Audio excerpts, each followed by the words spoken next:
He does not like coffee. I cannot take the money. এই দুয়োটা negative বাক্য।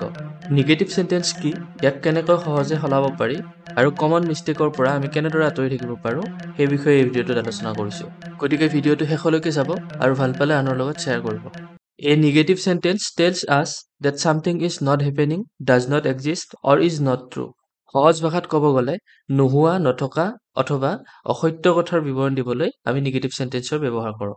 She likes ice cream. এই বাক্যটোত তাই আইচক্ৰীম ভাল পোৱাৰ কথা কৈছে। এই বাক্যটো নিগেটিভ সেন্টেন্স হ'লে আমি লিখিব লাগিব she does not like ice cream.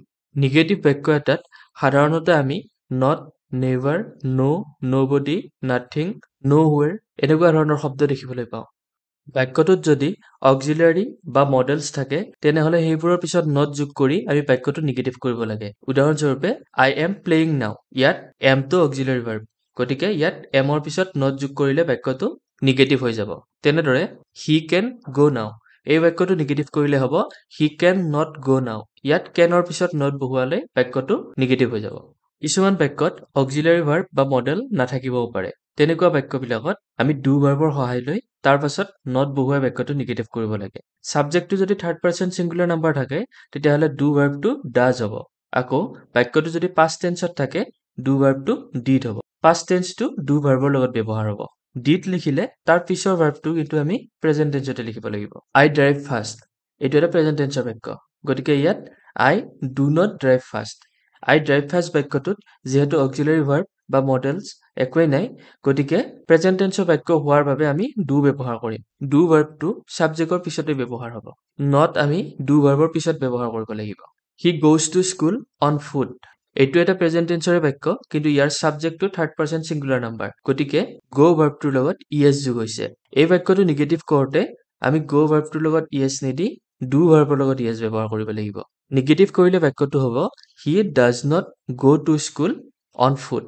ইয়াত s বা es do ভাৰ্বৰ লগত ব্যৱহাৰ হোৱাৰ বাবে go ৰ লগত আমি আৰু ব্যৱহাৰ কৰিব নালাগে। He went to school yesterday.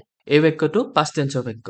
past tenseৰ বাক্য হোৱাৰ বাবে ছাবজেক্টৰ পিছত আমি do ভাৰ্বৰ past tense did ব্যৱহাৰ কৰিম। গতিকে নিগেটিভ কৰিলে বাক্যটো হ'ব he did not go to school yesterday.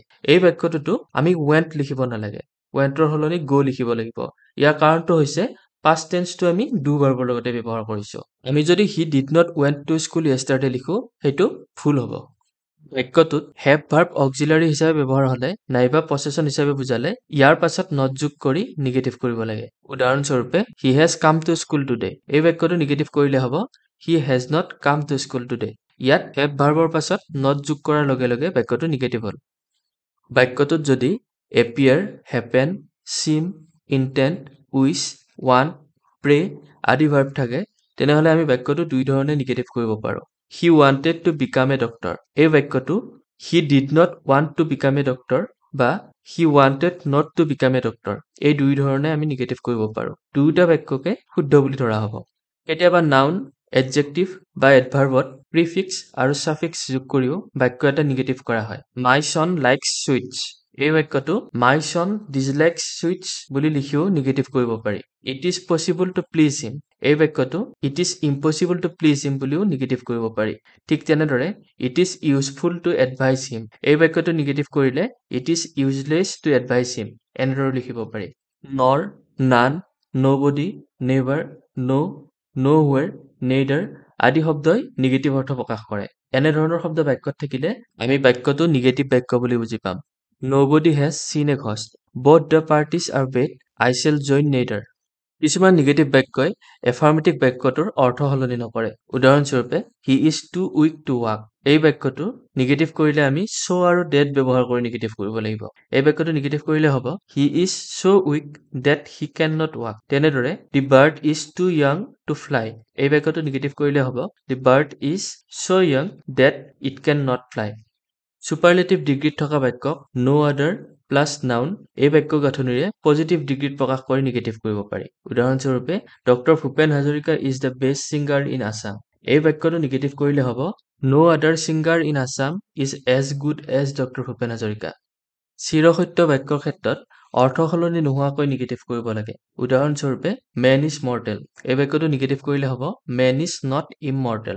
ইয়াত বাক্যটো নিগেটিভ কৰাও হ'ল কিন্তু বাক্যটোৰ অৰ্থও সলনি নহ'ল দি আৰ্থ ইজ ৰাউণ্ড এইটো নিগেটিভ কৰিলে হ'ব the earth is not flat the sun rises in the east the sun does not rise in the west চিৰসত্য বাক্যবোৰ আমি যদি নিগেটিভ কৰি নোহোৱা অৰ্থ প্ৰকাশ কৰোঁ তেনেহ'লে বাক্যটোৰ অৰ্থ ইলজিকেল হৈ পৰিব সেইবাবে এনেবোৰ বাক্য নিগেটিভ কৰোঁতে অৰ্থটো যাতে সলনি নহয় তাৰ প্ৰতি লক্ষ্য ৰাখিব লাগে ভিডিঅ'টো ইমানলৈ চোৱাৰ বাবে আপোনাক ধন্যবাদ জনাইছো এনেধৰণৰ শিক্ষামূলক ভিডিঅ' পাই থাকিবৰ বাবে আমাৰ চেনেলটো ছাবস্ক্ৰাইব কৰিব আজিৰ ভিডিঅ'টো সম্পৰ্কে আপোনাৰ কিবা ক'বলগীয়া থাকিলে আমাক কমেণ্ট বক্সত জনাব আমাৰ ভিডিঅ'ৰ আপডেট পাই থাকিবলৈ আমাক ফেচবুক বা ইনষ্টাগ্ৰামত ফ'ল' কৰিব পাৰে ধন্যবাদ